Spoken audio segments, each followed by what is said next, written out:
Now, a century has passed since then, but the urgency of Fatima is not diminished. We read Jacinta saying, Francisco, are you praying with me? We must pray very much to save souls from hell. So many go there, so many. At other times she asked, why doesn't Our Lady show hell to sinners? If they saw it, they would not sin, so as to avoid going there. You must tell Our Lady to show hell to all the people. That's all those who would gather at the apparition sites. She asked, what are the sins people commit for which they go to hell? Lucy answered, I don't know, perhaps the sin of not going to Mass on Sunday. When Jacinta was ill and yet went to Mass on a weekday, I urged her, Jacinta, don't come. You can't. You're not able. And besides, today is not a Sunday. Jacinta replied, that doesn't matter. I'm going for sinners who don't go on a Sunday. She wanted people to see hell so that they would avoid going there.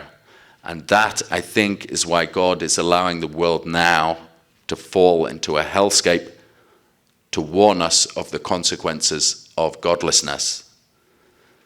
And Jacinta kept her faith and the precepts for the sake of those who do not. We're never powerless, never, spiritually. And this fidelity of the children and their simplicity informs the hierarchy. This is not a revolution. This is not overturning divine structures. It's not an inversion of hierarchy, but it's how God works. We know that in some cases children can be holier than their parents. The Holy Family, Jesus is holier than Our Lady. The children should say what they think so that the authorities can decide. I mean now here the faithful, the children of Holy Mother Church. You say what you honestly think, stay by what you know is the faith, and the hierarchy will take their time, and when God sends the grace, they'll do the right thing. This is not a robbery of authority. Let each do what they know to be right. For example, we'll come to this, not genuflecting on Good Friday during the prayer for the Jews. The prayer card has that. Traditionally, there's no genuflection there, although there is for the other great intercessions on Good Friday. This is how it has been with tradition, and it's your fidelity to tradition.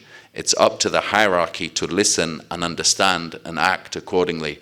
And this is not to be confused with any theology from the below where people say, oh, my lived experience trumps moral theology and dogmatic theology so we can invent something new. That's not what's happening here. It's when the faithful do what they know the church has always done, then this is our support and our help for those who are in more difficult positions higher up. It's hard at the top. Personally, I think, and maybe some of you also, that we can trust Tucker Carlson and Russell Brand more than we can trust the mainstream media and our governments. And I'm not saying that either of them pretends to teach the Catholic faith. Tucker admits that he's at the weak end of the Episcopalian spectrum, which he laughs about. Russell Brand is searching, but has called out for God, called out for Jesus, and known that he is the one who helps. But the reason we find them more credible, even than the Vatican, I think they're more honest, is because these men like Carlson and Brand and J.P. Sears are, in comparison to government, powerless. How much more then should we trust the three children of Fatima? They are so pure, so incorrupt, so incapable of making up the Fatima message. And by living the spirit of the Beatitudes, which is contrary to this world, is surprising, the Beatitudes. Blessed are the meek, they shall inherit the land. Blessed are you when you're persecuted. In this spirit, we can recognize that the children are the instruments of God. And the powerful of this world, especially cardinals, if they're corrupted, they cannot see the truth from the little seers. They're searching around for worldly solutions, meeting with the powerful to try and fix the world. It's not possible and it's not necessary. Listen to the little ones. If the hierarchy, if the cardinals are pure, if they have humility, they will see the truth from the children and will want to obey Our Lady's instructions.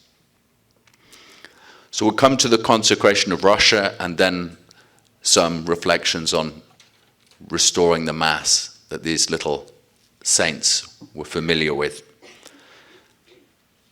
The consecration of Russia requires that the Pope make a solemn act of consecration of Russia to the Immaculate Heart of Mary in union with all the bishops of the world, and for reparation to promote the 5 first Saturdays. Our Lady said that once the consecration is made, there will be the conversion of Russia and peace. There have been multiple failed attempts. Pope Pius XII in October 1942 and December 1942 and July 1952 made attempts, but the first 2 had no mention of Russia. None of them were with the bishops or with public solemnity. Why was he so reluctant to do what Our Lady asked? Pope Paul VI, in November 1964, he consecrated the entire human family to our Heavenly Mother, but not Russia to Our Lady's Immaculate Heart, and none of the other conditions were met. Why did he refuse to do what Our Lady asked? Pope John Paul II realized that the previous popes had not made the consecration. He tried in May 1982, and again in 1983, and in March 1984. His first 2 attempts made no mention of the Immaculate Heart, and none of them mentioned Russia.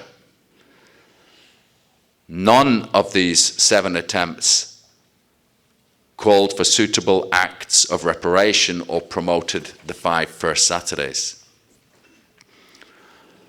With so many consecrations attempted, they cannot all be meeting Our Lady's request. If Russia had been consecrated by one of the later popes, doesn't that mean the earlier ones were insufficient?